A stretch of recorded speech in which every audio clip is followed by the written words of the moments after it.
Cold open, we sent 23 of the top-selling probiotic brands to an independent lab, and what we found will make you sick. 78% of them contained less than 10% of the bacteria promised on the label, meaning those billions of CFUs you are paying for died months before you even opened the bottle. Locked intro, welcome back to the Real Bio Protocol, the channel where we break down the science of peptides, fitness, and health optimization that most people will never hear about. Today we are diving into something that could completely change the way you think about probiotic supplements. We are going to cover exactly how it works, what the real science says, the results you can expect week by week, and exactly what you need to do to get the most out of it. Stay with us until the end because we are going to give you the full protocol. Let's get into it. ACT1, the setup: you walk into any grocery store or health shop and the probiotic aisle is packed.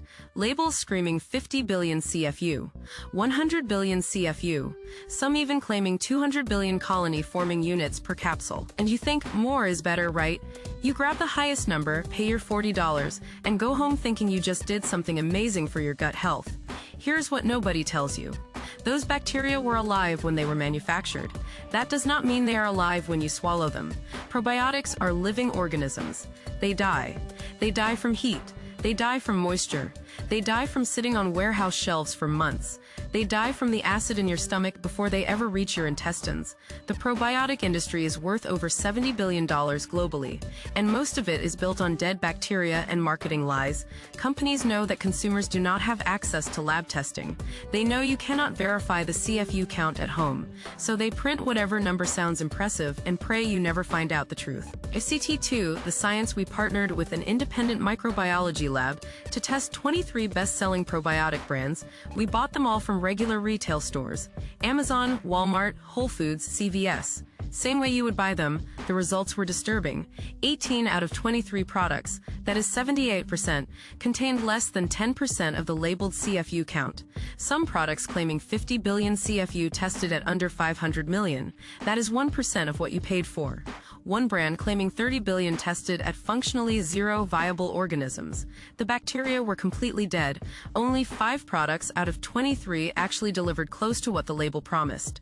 5 out of 23. A 2019 study published in the journal Frontiers in Microbiology found similar results.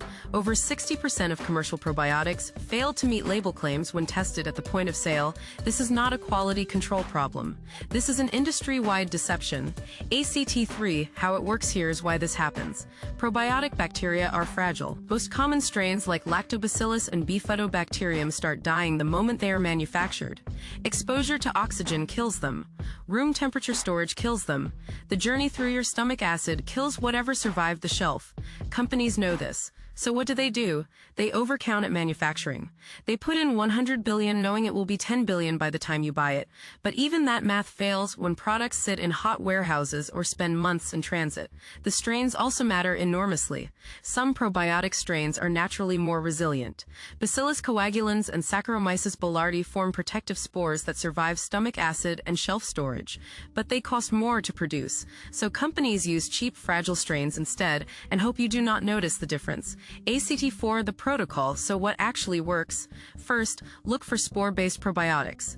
Bacillus strains survive the journey to your gut. Second, check for third-party testing. Brands that actually test their products will show it. Third, refrigerated probiotics from reputable companies tend to have higher viability. Fourth, look for delayed-release capsules designed to survive stomach acid.